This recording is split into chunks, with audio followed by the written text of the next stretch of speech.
கவர்மெண்ட்ல ஏலம் எடுத்தவங்க தான் அதை போய் கட் பண்ணி எடுக்க முடியும். சும்மா ரோட்ல போறவங்க தடாரையுமோ காமாட்சி நாயுடுவோ போய் வெட்டியெல்லாம் எடுக்க முடியாது.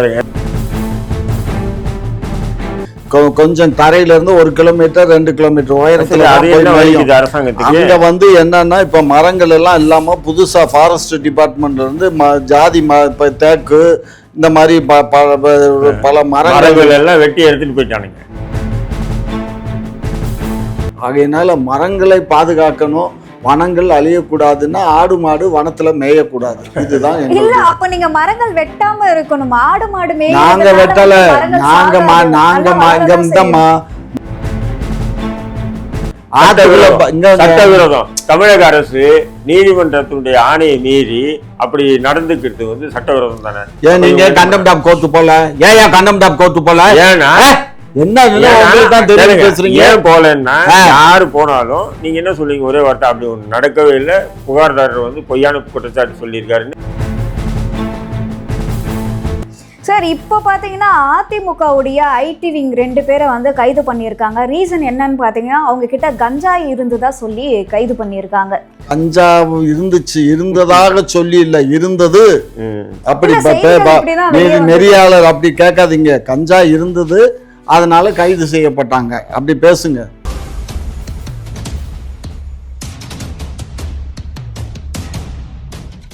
குக்கு செய்தி நேயர்களுக்கு வணக்கம். நான் உங்க தீபிகா. இன்று நிகழ்ச்சியின் சிறப்பு விருந்தினர்கள் திமுகவின் மூத்த முன்னோடி முனைவர் காமாட்சி நாயுடு அவர்கள் மற்றும் இந்திய தேசிய லீக் கட்சியின் மாநில தலைவர் தடா ரஹீம் அவர்கள். இருவருக்கும் வணக்கம் சார். வணக்கம் சார். சீமான் அவர்கள் இன்னைக்கு மலை மேல வந்து மாடு மேய்க்கிற போராட்டம் வந்து நடத்த போறதா சொல்லியிருந்தாரு. காவல்துறையினர் பார்த்தீங்கன்னா அதுக்கு அனுமதி வழங்கல. இதை பத்தி உங்களோட கருத்து சார்? மலையிலிருந்து கிரனேட்டுகளை வெட்டி எடுக்கிறேன்னு சொல்லி அனுமதி கேட்டிருந்தா தமிழக அரசு அனுமதிச்சுருப்பாங்க. மாடு மேய்க்கிற போராட்டம் தானே சொன்னார், அதனால் வந்து அனுமதி மறுத்திருப்பாங்க. பெரும்பாலும் வந்து அங்கே இருக்கக்கூடிய கனிம வளங்களை தொடர்ந்து கொள்ளை போயிட்டு இருக்கு. இப்போ இந்த மாடு மேய்க்கிற போராட்டத்தை சீமான் ஏன் கொண்டு வராருன்னு சொன்னால், இப்போ மாடு மேய்க்கிறாங்க பார்த்தீங்களா, அந்த மக்கள் வந்து அந்த தகவல்களை வந்து வெளியே சொல்லுவாங்க, என்ன நடக்குது மலை மேலே. இப்போ மாடு மேய்க்கிறதுக்கு பல தரப்பட்ட மக்கள் போவாங்க. அப்போ என்னன்னா அந்த தகவல் எல்லாம் வெளியே வரும். அப்போ வெளியே வராமல் இருக்கணும்னு சொன்னால் தான் அதுக்கு அந்த மாடு மேய்க்கிறது ஆடு மேய்க்கிறதெல்லாம் வந்து இல்லைன்னு சொன்னால் அங்கே இருக்கக்கூடிய புல்லும் இலை செடி கொடிகளை வந்து யாருக்கு, விலங்கினங்களுக்கு தான் அங்கே இருக்கக்கூடிய காட்டில் இருக்குது. அப்போ அதை வந்து போய் அந்த மிருகங்கள், அதாவது ஆடு மாடு இதெல்லாம் போய் திங்கிறத வந்து அரசாணை போடுறாங்க தடுக்கிறதுக்குன்னா என்ன காரணம்? அது மாடுகள் மட்டும் மேய்ஞ்சின்னா அவங்களுக்கு பிரச்சனை இல்லை, மாடு மேய்க்கிறவன் ஆடு மேய்க்கிறவன் அப்படின்னு சொல்லி ஒரு கூட்டம் போகுது. அப்போ இந்த கூட்டம் போயிடும்போது அங்கே இருக்கக்கூடிய கனிம வளங்களை கொஞ்சம் கொஞ்சமாக கொள்ளையடிக்கிறாங்க பார்த்தீங்களா, நம்ம திமுக மாதிரி. இல்ல, திமுக என்ன கேக்குறாங்கன்னா அங்க கனிம வளங்கள் கொள்ளை போகுதுன்னு நீங்க எதை வச்சு சொல்றீங்க? அதுக்கு ஆதாரம் இருக்கா அப்படின்னு சொல்லி கேக்குறாங்க இல்லையா? என்ன ஆதாரம் இருக்கா? எத்தனை அமைப்புகள், முன்னாள் ஐஏஎஸ் சகாயமே எவ்வளோ ஆதாரங்களை கொடுத்துருக்காரு. என்ன பண்ணீங்க? நான் கேட்குறேன், என்ன பண்ணீங்க? இந்த அறப்போர் இயக்க முன்னணி எத்தனை ஆதாரங்களை கொடுத்துருக்கு கனிம வளங்கள்? என்ன பண்ணு திமுக என்ன பண்ணது? ஒரு மண்ணாங்கட்டியும் பண்ணுறதில்லை. சும்மா ஆதாரம்னு நம்மக்கிட்ட தான் கேட்பாங்க. ஆதாரங்களை பல தரப்பட்ட மக்களுக்கு வெளிப்படுத்தியிருக்காங்க. அதையெல்லாம் வந்து மூடி மறைக்க தானே திமுக இருக்குது. அப்போது இந்த மலை மேலே வந்து ஆடு மாடு மேய்க்கிறதுக்கு போனாங்கன்னு சொன்னால் அங்கே இருக்கக்கூடிய ரகசியங்கள்லாம் அம்பலமாகும். அதுக்காக தான் தடை விதிக்கிறாங்க. ஆனால் உண்மையிலே தமிழக அரசுக்கு வந்து ஆடு மாடு மேய்க்கிறது பிரச்சனை இல்லை. ஆடு மாடு மேய்க்கிறேன்னு சொல்லி மக்கள் போகிறாங்க இல்லை, அவங்க அங்கே என்ன நடக்குது, இவங்க பண்ணுற கூத்து எல்லாம் வந்து வெளியே வருமா வராதா? அது இப்போ வந்து பார்த்தீங்கன்னா சோசியல் மீடியா வீடியோ போட்டுருவோம். கண்டிப்பா மாடு மேய்க்கிற மேய் அங்கே இருக்கக்கூடிய இது வெட்டுறது அது வெட்டுறது, மலையை வெட்டி எடுக்கிறது, மலையை இது பண்ணுறது, கிரனேட் வச்சு வெடிக்கை செய்கிறது, இவங்க எப்படியெல்லாம் வந்து கொள்ளையடிக்கிறாங்க இந்த கனிம வளங்கள்ன்றது வீடியோக்களை எடுத்து வெளியே வந்தாங்க. அது மிகப்பெரிய ஒரு பதற்றத்தை ஏற்படுத்தும் இல்லை திமுக ஒரு நெருக்கடி. கனிம வளங்களை வந்து அங்கே இருக்கக்கூடிய மலையை வெட்டி எடுக்கணும்னா ஐடென்டிஃபை பண்ணும் கவர்மெண்ட்டு, அது எந்தெந்த இடத்த வெட்டணும் அப்படின்னு சொல்லி நிர்ணயம் பண்ணி அந்த நிர்ணயம் சொல்றதை கேளுமா, இடையில பேசாத. அதை வந்து கவர்மெண்ட் வந்து ஒரு இடத்த வந்து ஐடென்டிஃபை பண்ணுவாங்க, இந்தந்த இடத்துல இந்தந்த இடத்துக்கு இத்தனை மீட்டருக்கு இத்தனை கிலோமீட்டருக்கு எடுத்துக்கலான்னு. அந்த இடத்துல பண்ணி அதை வந்து ஆக்ஷன் கொடுப்பாங்க. கவர்மெண்ட் எலெக்ஷன் ஏலம் போகும், கவர்மெண்ட்ல ஏலம் எடுத்தவங்க தான் அதை போய் கட் பண்ணி எடுக்க முடியும். சும்மா ரோட்ல போறவங்க தடாரையுமோ காமாட்சி நாயுடுவோ போய் வெட்டியெல்லாம் எடுக்க முடியாது. லைசன்ஸ் ஒரு ஆணை போடுது. இப்ப ஆத்துல மணல் அள்ளுறது இருக்கு பாத்தீங்களா, ஆத்துல மணல் அள்ளுறது, ஆத்துல எங்கேயா மணல் இருக்கு, எந்த ஆத்துல மணல் இருக்கு, இப்ப வந்து ஆற்று மணல் அள்ளுறாங்க. ஆற்று மணல் அள்ளுற விஷயத்துல அரசு ஒரு ஆணை போடுது. என்னன்னா அது குறிப்பிட்ட இத்தனை மீட்டர் வரையிலும் தான் பள்ளம் எடுக்கணும். ரெண்டாவது வந்து இந்த இது இருக்கு பார்த்தீங்களா, பொக்லைன் போன்ற இது இயந்திரங்களை வச்சு மண் அள்ளக்கூடாது. அப்புறம் வந்து குறிப்பிட்ட மக்கள் தான் வந்து அள்ளி போடணும். இப்படியெல்லாம் வந்து ரூல்ஸ் ரெகுலேஷன் இருக்கு. ஆனால் ஆற்றுல மண்ணை எடுக்கக்கூடிய விஷயங்கள்ல பொக்லைன் இல்லாமல் எங்கேயாவது ஆற்றுல மண் எடுக்கிறாங்கன்னு நீங்கள் பாருங்கள். அரசு தான் மண் எடுத்து விற்குது. அது பார்த்தீங்கன்னா யூனிட்டுக்கு வந்து பார்த்தீங்கன்னு சொன்னால் இவங்க 1000 ரூபான்னு சொல்லி பதிவு பண்ணிவிட்டு ஒவ்வொரு யூனிட்டும் 40,000 30,000 ரூபாய்க்கு விற்கிறாங்க. அதெல்லாம் தனி கதை, நம்ம பேசணும்னா தனியாக பேசலாம். அது நான் சொல்கிறது குறிப்பிட்ட, இப்போ அண்ணன் சொல்கிறது இல்லையா, கரெக்டு தான். அது அதாவது ஒரு ஆணை பிறப்பிப்பாங்க. ஆணை எப்படின்னா இப்படி கண்டிஷன், இப்படி தான் வந்து மழை வெட்டணும், இந்த மழையிலேருந்து வெட்டக்கூடாது, இதுக்கு மேலே நீங்கள் போகக்கூடாது, இதெல்லாம் வந்து தவறானது, சட்டவிரோதமானது, இப்படியெல்லாம் சொல்லுவாங்க. ஆனாலும் அங்கே நடக்கிறது என்ன? அதுக்கு தான் இந்த ஆடு மாடு மேய்க்கிற பசங்க போனாங்கன்னா வீடியோ எடுத்துட்டு சட்டத்துக்கு புறமா செயல்படுறத அம்பலப்படுத்துறாங்க. இப்போ சீமானும் ஏன் ஆடு மாடு மேய்க்கிற விஷயத்தில் வந்து மழை அதிகமாக எடுக்கிறாருன்னா அங்கே இருக்கக்கூடிய ரகசியங்களை மக்களுக்கு அம்பலப்படுத்தணுன்றது சீமானுடைய நோக்கமும், வேற ஒன்றும் இல்லை. இப்ப சொல்லுங்க சார், இதை பத்தி உங்களோட கருத்து. அட நீ வேற இல்லாத ஊருக்கு அவர் என்னமோ ரோடு போட்டு தர்றாரு. அதை போய் ஆடு மாடு வந்து ஆடு மாடு மேய்க்கிறதுக்கு அங்க இருக்கக்கூடிய நிறைய மலைன்னா இதெல்லாம் உச்சி மலையில போய் ஆடு மாடு மேய்து கொஞ்சம் தரையில இருந்து 1 கிலோமீட்டர் 2 கிலோமீட்டர் உயரத்துல அங்க வந்து என்னன்னா இப்ப மரங்கள் எல்லாம் இல்லாம புதுசா ஃபாரஸ்ட் டிபார்ட்மெண்ட்ல இருந்து ஜாதி தேக்கு இந்த மாதிரி பல மரங்கள் எல்லாம் வெட்டி எடுத்துட்டு போயிட்டானுங்க. ஜாதி மரங்களை வைக்கிறாங்க. புதுசா வைக்கிற மரத்தை போய் ஆடு மாடு பிச்சு தின்னுட்டான். அதுக்குதான் மலைகள்ல வந்து என்னைக்காவது இதை நட்டாங்க அதை நட்டாங்க நீ கேள்விப்பட்டு மரத்தில் நடாம அதான் முளைக்குது. கேளுங்க, திமுக மட்டும்தான் மலைகள்ல எல்லாமே இயற்கையா வளரக்கூடிய, அதெல்லாம் இயற்கையில இல்ல, தேக்கெல்லாம் மதுரை இதுல மலையில தேக்கெல்லாம் வந்து நடவுபட்டு தான் வருது. சரியா? ஒரு செய்திகளும் இந்த மாதிரி இந்த மலை பகுதியில தேக்கு நட்டிருக்காங்க, பராமரிக்கிறது தமிழக போமா. எங்க காலேஜ்லயே 400 ஏக்கரா, எங்க காலேஜ் 40 ஏக்கரா, அதில் 15 ஏக்கரால வந்து ஃபாரஸ்ட் டிபார்ட்மெண்ட்டு எங்கள்கிட்ட வாங்கி அதில் எல்லாமே தேக்கு நட்டு இப்போ எல்லாமே ஒரு சுற்றளவு வந்து 2 அடி 3 அடி சுற்றளவு வந்துருச்சு. நான் செக்ரட்டரியாக இருக்கும்போது நான் தான் பெர்மிஷன் கொடுத்தேன். சரியா? அது ஒரு கரடு, அதாவது அது ஒரு அங்கே வந்து தெரியும், இவருக்கு தெரியும், அது பசுமலைன்னு சொல்லுவாங்க அந்த இடம், அந்த மலையில். அது மாதிரி எல்லா இடங்கள்லையும் வந்து ஃபாரஸ்ட் டிபார்ட்மெண்ட் மரம் நடுது. இது இந்த ஆடு மாடுகள்லாம் போய் கடிக்குதுங்கிறதுக்காக தான் மலையில பகுதின்னு சொல்றீங்க. இது மலை தானே? மலை தான், கல்லூரி பகுதி, அது பக்கத்துல மலை தான். அது வந்து பசு மலை, பசுமையான மலைக்கு பேர் தான் பசு மலைன்னு பேர். நீங்க வந்து மலை பகுதியை வந்து கொள்ளையடிச்சிட்டு கல்லூரி கட்டி வச்சிருப்பீங்க. ஆமா, அது வந்து கீழே, அது வந்து அங்க வந்து கொள்ளையடிக்கலங்க. நாங்க இங்க பாருங்க, மலைக்கு மேலதான் பேசு. இப்ப அடிவாரத்துக்கு வந்துட்டு பாருங்க, இது உச்சியில் மலையில எல்லாம் வந்து யாரும் நடவு போடுறது இல்லைம்மா. உச்சி மலையில யாரும் மரமும் வெட்டுறதில்ல. ஏற்கனவே அங்க எல்லா மலைகள்லயும் மரம் இருக்கும். கீழே தான் இருக்கிறது தான் வந்து திருட்டுத்தனமாக சிலர் வெட்டிடுவாங்க, போயிடும், வந்துடும். அந்த மாதிரி இடங்கள்ல புதுசாக்க நாற்றுகளை நட்டு பராமரிப்பு பண்ணுறாங்க ஃபாரஸ்ட் டிபார்ட்மெண்ட்டில். இன்னொரு பியூட்டி என்னன்னா, இப்போ மலைகளை சுற்றி இப்போ ஃபென்சிங் வேறு போட்டிருக்காங்க. முன்னையெல்லாம் ஃபென்சிங் போட மாட்டாங்க, இப்போ ஃபாரஸ்ட் டிபார்ட்மெண்ட்டில் ஃபென்சிங் போட்டிருக்காங்க. இது எங்கள் ஆட்சியில் இல்லைடா, ஏற்கனவே முந்தைய ஆட்சிகள், எம்ஜிஆர் ஆட்சி காலத்திலேயே வந்து மலைகளை காக்கணும் அப்படிங்கிறதுக்காக ஒரு இயக்கம் ஆரம்பித்து அப்போமே வந்து கோர்ட்டில் தடை உத்தரவுலாம் வாங்கி அப்போமே இது போட்டாச்சு, ஃபென்சிங் போட்டாச்சு. அதே மாதிரி நீங்கள் களக்காடு போனீங்கன்னு வச்சுக்கோங்க, களக்காட்டில் வந்து அது சென்ட்ரல் ஃபோர்ஸ் ஆஃப் போலீஸு அங்கே பாதுகாப்பில் இருக்குது. நீங்கள்லாம் உள்ளே ஈஸியாக யாரும் மனுஷனே நுழைய முடியாது. அங்கெல்லாம் எப்படி ஆடு மாடு போகும்? புரியுதா?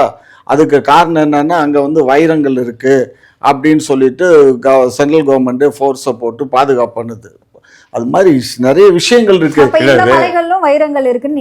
வைரங்கள் இருக்குல்ல, மரமே வைரம் தானே எங்களுக்கு. இன்னைக்கு தேக்க மரம் இருக்குன்னா அது வைரம் தான், ரோஸ் வுட் இருக்குன்னா அது வைரம் தான். வைரத்தை காட்டிலும் காஸ்ட்லி இன்னைக்கு ரோஸ் வுட் எல்லாம். புரியுதா? ஆகையினால மரங்களை பாதுகாக்கணும்.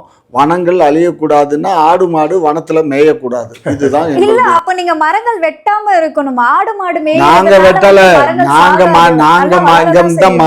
மரம் பச்சை மரத்தை வெட்டுறதுக்கு பெர்மிஷனபிளே கிடையாது. அதை புரிஞ்சுக்கோங்க. பச்சை மரத்தை வெட்ட பெர்மிஷன் இல்ல. காஞ்ச மரத்தை அதுவும் கூட தாசில்தார் வந்து பார்க்கணும், ஃபாரஸ்ட் ஆபீசர் பார்க்கணும். அதுல எவ்வளவு இருக்கு தெரியுமா? ஃபாரஸ்ட் ஆபீசர் பார்த்து அவர் சர்டிஃபிகேட் பண்ணணும். அதுக்கப்புறம் ரெவன்யூ டிபார்ட்மெண்ட்ல இருந்து தாசில்தார் வந்து பார்த்து இது பட்டை மரம் தான், இதை கட் பண்ணலாம்னு சொல்லி அவர் ஒரு பெர்மிஷன் கொடுக்கணும். இதெல்லாம் கொடுத்து கலெக்டர்கிட்ட போய் ஒப்புதல் வாங்கி தான் ஒரு பட்டை மரத்தையே மலையில இருந்து கட் பண்ணி எடுத்துட்டு போறதுக்கு பெர்மிஷன். இல்லைன்னா வெட்ட முடியாது. இதெல்லாம் வந்து தெரியாம இவங்க ஆடு மாடு மேய்க்கிற ஆளுகளுக்கு இதை பத்தி என்னமா தெரியும், சட்டத்தை பத்தி என்னமா தெரியும்? சும்மா சொல்லு போய் எங்க மேய்ச்சல் நிலம் நிறைய இருக்கும். இப்ப நாம் தமிழருக்கு சட்டத்தை பத்தி ஒண்ணும் ஆமா ஆமா, அவங்க எல்லாம் மேய்ச்சல் சட்டம் அப்படிதான் இருக்கு.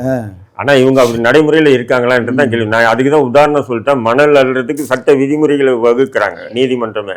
இப்படிதான் அள்ளணும் அப்படிதான் அள்ளனு. இவங்க என்னைக்காவது நீங்க பாருங்க, மண் அள்ளக்கூடிய எல்லாம் பொக்லைன் வச்சு தான் அள்ளுறாங்க.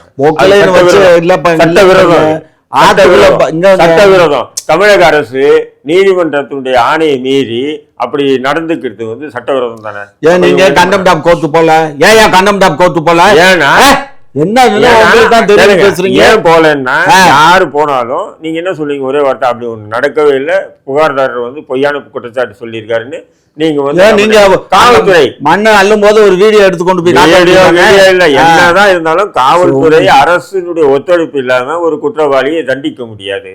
உங்களுக்கு காவல்துறை, நீதித்துறை, அரசு எல்லாம் நீங்க சேர்ந்து கொள்ளையடிக்கும் போது யார் தடுக்க முடியும்? இங்க பாருங்க, இப்படி எல்லாம் கொள்ளையடிக்க தடுக்க முடியும். நீங்க இங்க பாருங்க, நீங்க எல்லாம் எப்படி ஆளுன்னு டெல்லியில் நடந்த குண்டு வெடிப்புலயே தெரியும். எப்படியாப்பட்டவங்கன்னு தெரியும். இப்ப நான் வைக்கக்கூடிய குற்றச்சாட்டுக்கு பதில் சொல்லாம டெல்லி குண்டு வெடிப்பை பத்தி பேசுறாரு பாருங்க. எப்படி நம்ம சொல்லக்கூடிய குற்றச்சாட்டை விட்டுட்டு டெல்லி குண்டுவெடிப்பை பத்தி பேசுறாருன்னா அப்ப திமுகவுடைய வன்மம் பாஜக RSS விட மோசமான பாசிசம் இவர் மனசுக்குள்ள இருக்கு பாருங்க. இருக்குதான் அந்த விஷயம் பேசினாரு. நான் சொல்றேன், அதை பத்தி டிபேட் பண்ணணும்னா தனியா பேசுவோம். வாங்க, நான் தயாரா இருக்கேன். கண்டிப்பா. ஊடகங்கள் என்னென்ன செய்தி வெளியிட்டது, அதன் பிறகு என்னையே இது யாரையாவது கைது பண்ணியிருக்காங்கன்னா ஒருத்தனை கைது பண்ணல. ஊடகங்கள் சொன்னாக்க அத்தனை நபர்களும் விடுதலை. புரியுதுங்களா? இப்படி வந்து ஒரு ஊடகங்கள்ல வரக்கூடிய பொய் செய்தி நம்பி திமுகவுடைய மூத்த முன்னோடி ஒரு பொதுவெளியில அப்பட்டமான ஒரு பொய்யை பரப்புறன்னா எப்படிப்பட்டது? இவர் மீது வைக்கக்கூடிய குற்றச்சாட்டு என்ன? திமுகவுடைய அயோக்கியத்தனம், திமுகவுடைய அந்த கனிம வளங்கள் கொள்ளையடிப்பது பற்றி விவாதம். அதை விட்டு நீங்க டெல்லிக்கு போறீங்க. எங்க சகாயம் எங்க ஆட்சி காலத்திலயா கேஸ் போட்டா 9,000 பக்கம்? யார் ஆட்சி காலம்? யாருடைய ஆட்சி காலத்துல இல்ல. ஆதாரங்கள் என்ன ஆதாரம்? கத்திரிக்காய் சும்மா. ஏங்க அந்த அம்மா ஆட்சி காலத்துல 9,000 பக்கங்க, ஒரு பக்கம் 2 பக்கம் இல்ல, 9,000 பக்கம் அன்னைக்கு மேலூர் கோர்ட்ல தாக்கல் பண்ணப்பட்டது. ஆதாரங்கள் பல பேர் பல ஆதாரம். இப்போ அறப்போர் இயக்கம் உங்க அரசுக்கு எதிராக தானே கொடுத்துருக்கு. அறப்போர் இயக்கம் கொடுத்தது உண்மையா? ஏன் இதே அறப்போர் இயக்கம் கடந்த அதிமுக ஆட்சியில் இது போன்ற குற்றச்சாட்டு வைக்கும் போது திமுகவினுடைய ஊடகங்கள் எல்லாம் வந்து முதன்மை செய்தியா போட்டீங்க. இன்னைக்கு அறப்போர் இயக்கம் என்ன எடுக்குதோ உங்களுக்கு கசக்குது. என்ன காரணம்னா நீங்க ஆளுங்கட்சியா இருக்கீங்க. அப்ப ஆளுங்கட்சியா இருக்கும்போது ஒரு முகமுடி, எதிர்கட்சியா இருக்கும்போது இன்னொரு முகமுடி. இதுதான் திமுகவுடைய அறப்போர் இயக்கம். அறப்போர் இயக்கங்கள இவ்வளவு அறப்போர் இயக்கத்துக்கு ஒரு இங்க நொங்கம்பாக்கத்துல ஒரு ஆபீஸ், அந்த ஆபீஸை வச்சு நடத்துறதுன்னா எவ்வளவு செலவாகும்? சரி, இது வந்து நீங்க எதிர்கட்சியா இருக்கும்போது அதிமுகவை எதிர்த்து அறப்போர் இயக்கம் தொடரும் போது அப்போ உங்களுக்கு அறிவு இல்லையா? இங்க அப்படி ஒரு ஆபீஸ் வச்சு இங்க நடத்துறதுக்கு எவ்வளவு செலவாகும், என்ன செலவாகும், அப்போ உங்களுக்கு ஞானம் இல்லையா? அப்ப நீங்க கொடுத்தீங்களா காசு? அதிமுக ஆட்சி இருக்கும்போது நீங்க கொடுத்தீங்க, நீங்க இந்த மாதிரி போராட்டங்கள்லாம் நீங்க எடுத்து பண்ணுங்கன்னு. இப்ப திமுக ஆட்சி இருக்கும்போது அதிமுக கொடுக்குறானா? என்ன சொல்ற ஸ்டேட்மெண்ட்லயே தெரிஞ்சு போச்சா அதிமுக தருது, பணம் தருது. அவங்க நீங்க திமுக கொடுத்தீங்களா? எதிர்கட்சி நாங்க பண்ணலையே. சவுக்கு சங்கருடைய கண்டனம் வாங்கிதான் இவங்க நீதிமன்றத்தை நிறைய வழக்குகள் போட்டிருக்காங்க. அதே சவுக்கு சங்கரை இவங்க எப்படி என்ன பண்ணாங்க? கஞ்சா கேஸை போட்டு அடிச்சு ஜெயில போட்டாங்களா இல்லையா? கையை உடைச்சாங்களா இல்லையா?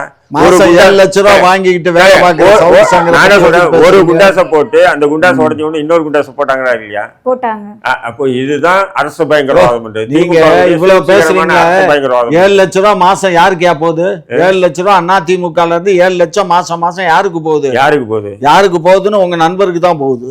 அதே மாதிரி நான் சொல்றேன், நீங்க வந்து மாசத்துக்கு வந்து 50 கோடி ரூபாய் 500 கோடி ரூபாய் வந்து பாஜக லஞ்சமா தரீங்க நீங்க அடிக்கிற ஊழலுக்கு. நான் சொல்றேன், அதுக்கு அக்கௌண்ட் வேணும் இல்ல? நீங்க இதுக்கு அக்கௌண்ட் காட்டுங்க. நான் காட்டுறேன்.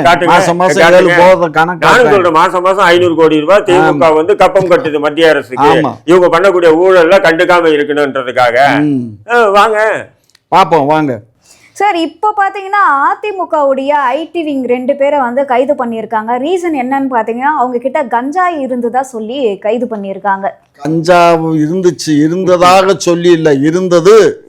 அப்படி நெறியாளர் அப்படி கேட்காதீங்க. கஞ்சா இருந்தது, அதனால கைது செய்யப்பட்டாங்க. அப்படி பேசுங்க.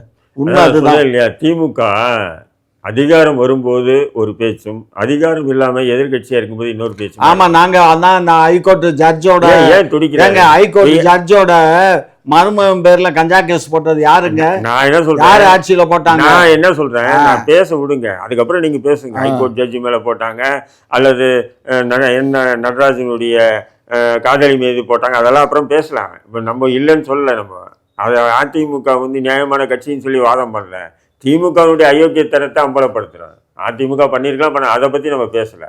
இப்போ ஏன் நீங்கள் எடுத்தோடனே இப்படி காட்டுறீங்க? இது பிஜேபியுடைய ஒரு நோக்கம். பிஜேபி அப்படி தான் என்ன பண்ணுவான்னு சொன்னால், தொடர்ந்து பாருங்கள், ஏதாவது குற்றச்சாட்டு வைக்கும்போது தான் நேரு குற்றச்சாட்டு சொல்லுவான், தொடர்ந்து குற்றச்சாட்டு வைக்கும்போது ராஜீவ்காந்தி சொல்லுவான், தொடர்ந்து குற்றச்சாட்டு வைக்கும்போது இந்திரா காந்தியை சொல்லுவான். இவங்க அப்படி தான். இவங்களை பற்றி குற்றச்சாட்டு சொல்லும்போது அதிமுகவில் என்ன நடந்தது, அதிமுகவில் என்ன, அவங்கெல்லாம் அப்படி நடந்தாங்கன்னு தானே உங்களை கொண்டு வந்தாங்க மக்கள். நீங்கள் ஒழுக்கமாக இருக்கணும் இல்லையா? இப்போ நான் என்ன சொல்கிறேன், இப்போ வந்து வியூக வகுப்பாளர்கள் தமிழில் இல்லையா, அந்த இது வந்து நடந்துட்டு அதிமுகவினுடைய அதிகாரப்பூர்வமான வியூக வகுப்பாளர் அந்த டீம். அங்கே பெரிய ஒரு இது வந்து காவல்துறை, தமிழக அரசு எல்லாருக்குமே தெரியும். ஏற்கனவே வந்து சுனில் என்ற ஒரு நபர் தான் அதிமுகவுக்கு வந்து வியூக வகுப்பாளர் இருந்தார். அவரை திமுக மிரட்டி அவரை கூட்டு இவங்க வச்சுக்கிட்டாங்க, இவங்க திமுக ஆதரவு. அடுத்தது பார்த்தீங்கன்னா பிரசாந்த் கிஷோர், ஹைபெக்கும் வந்து ஃபஸ்ட்டு அதிமுக தான். அதிமுக என்ன பண்ணிச்சு, ஒரு விதமான மிரட்டலில் இவங்க ஆளுங்கட்சியாக இருக்காங்க, மிரட்டி வாங்கிட்டாங்க. இது போல் வந்து வியூக வகுப்பாளர், அதில் பெண்ணுன்னு ஒன்று சபரேஷன் சார்பாக நடத்துகிறாங்க.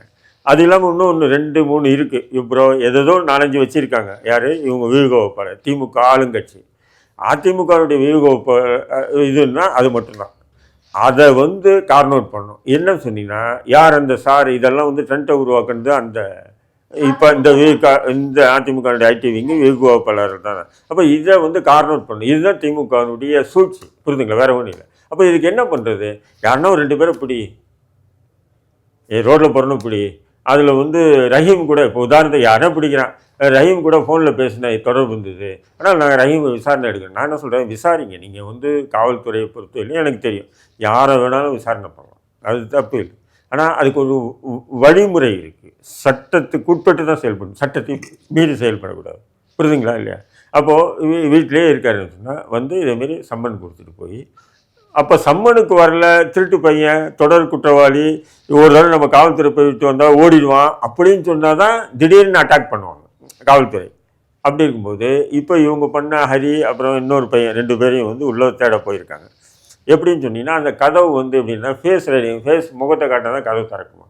அப்போ அந்த வாட்ச்மேன் வந்து சொல்லியிருக்காரு, என்ன விஷயம் ஏது விஷயம் கேட்கும்போது, இல்லை கதவு தரணும், இல்லை திறக்க முடியாது, என்ன சொல்லுங்கள், நாங்கள் மேனேஜருக்கு சொன்னோம், மேனேஜர் இருந்தால் அது ஒரு ஐடி கம்பெனி மாரி தானே இருக்குது அந்த இப்போ இருக்கக்கூடிய விவோ அப்படின்னு சொல்லும்போது, அவனை 2 போட்டு இழுத்துட்டு போய் அவன் முகத்தை வச்சு அந்த ஃபேஸ் இதில் காமிச்சு, அதுக்கப்புறம் கதவை வந்து உள்ளே போய் திப்புன்னு போய் தரன்னு இழுத்துட்டு போகிறீங்கன்னு சொன்னால் நல்லா தெரியும் அது அதிமுகவுடைய ஐடி விங் வியூக வகுப்பாளர்னு. தெரியுமா இல்லையா? கூட்டும் போய் நீங்கள் அதுக்கப்புறம் போர்டு போட்டுருக்கா, அதிமுக ஐடி விங்னு காவல்துறைக்கு தெரியாது, காவல்துறைக்கு புரிஞ்சுச்சோ போர்டு போட்டிருக்கா ஐயா. நான் சொல்றேன், சரி நீங்கள் இப்போ இப்படி பூந்து இழுத்துட்டு போறீங்க, இது சட்ட விதிமுறைக்கு எதிரானது தானே. சரி, கடைசியாக நீங்கள் விசாரிச்சிங்க, அவனை விட்டுட்டீங்க, கைது பண்ணல, அது வேறு விஷயம். கைது பண்ணல, விட்டீங்க, விசாரணை. அப்போ அந்த விசாரணை கூட எப்படின்னு சொன்னால், நம்ம ஏற்கனவே அந்த சுனில் என்ற நபர் அதிமுக அவனை மிரட்டி நம்ம கூப்பிட்டோம், ஹைபேக்கை கூப்பிட்டோம், அப்புறம் வந்து இன்னும் நிறைய இது வந்து அதிமுக யார் இவங்களையும் மிரட்டி இழுக்கிறதுக்கு உண்டான ஒரு முதற்கட்டமாக தான் நான் இதை பார்க்குறேன். புரியுதுங்களா இல்லையா? நான் என்ன சொல்கிறேன், அந்த பசங்க ஒரு 500 பேர் வேலை செய்கிறாங்கன்னா அவங்க என்ன பண்ணுவாங்க, யாரோ காசு கொடுக்குறாங்க, வாங்கிட்டு அவங்க வேலை செய்கிறாங்க. நீங்கள் எப்படி பெண் கம்பெனியில் ஒரு 500 பேர் வேலை செய்கிறாங்களே, அவன் அப்போ மட்டும் காசு திமுக குடும்பம் என்னது வேர்வை சிந்தி சம்பாரிச்ச பணமா?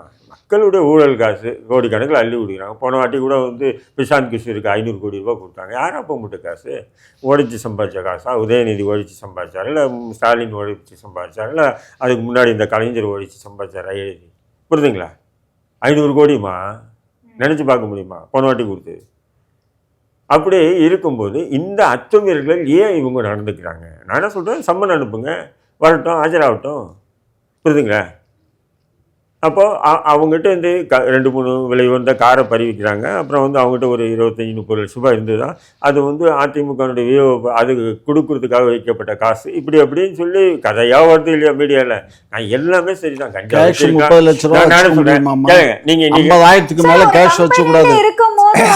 அதெல்லாம் இல்லை, எங்கே எதுவாக இருந்தாலும் கேஷ் 50,000க்கு மேலே இருக்கக்கூடாது. புரிஞ்சுக்கோ.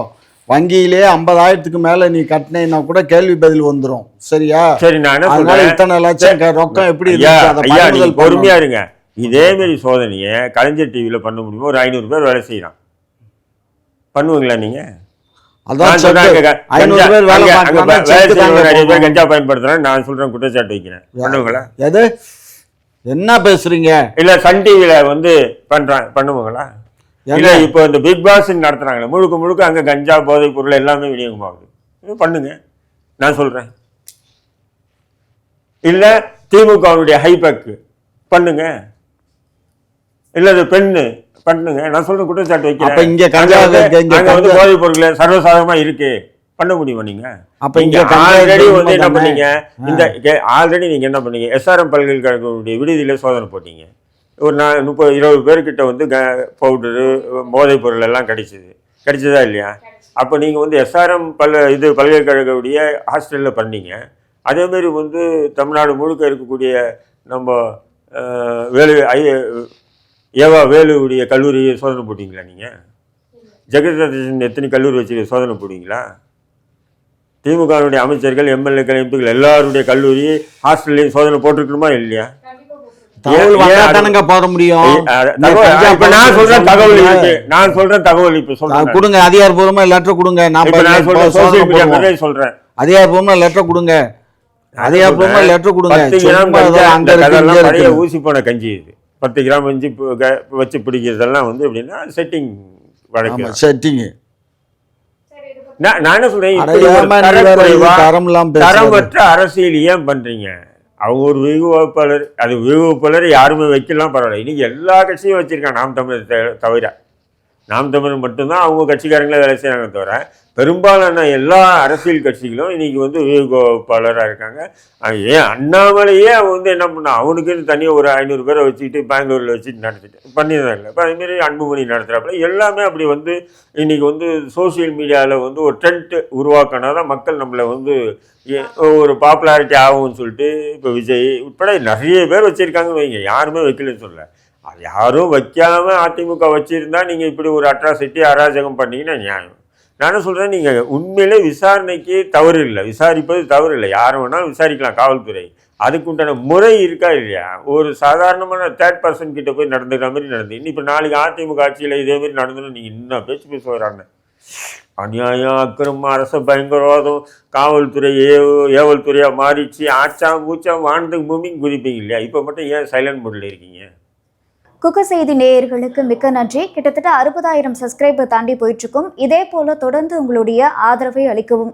அது மட்டும் இல்லாமல் லைக் பண்ணுங்கள், ஷேர் பண்ணுங்கள், சப்ஸ்கிரைப் பண்ணுங்கள்.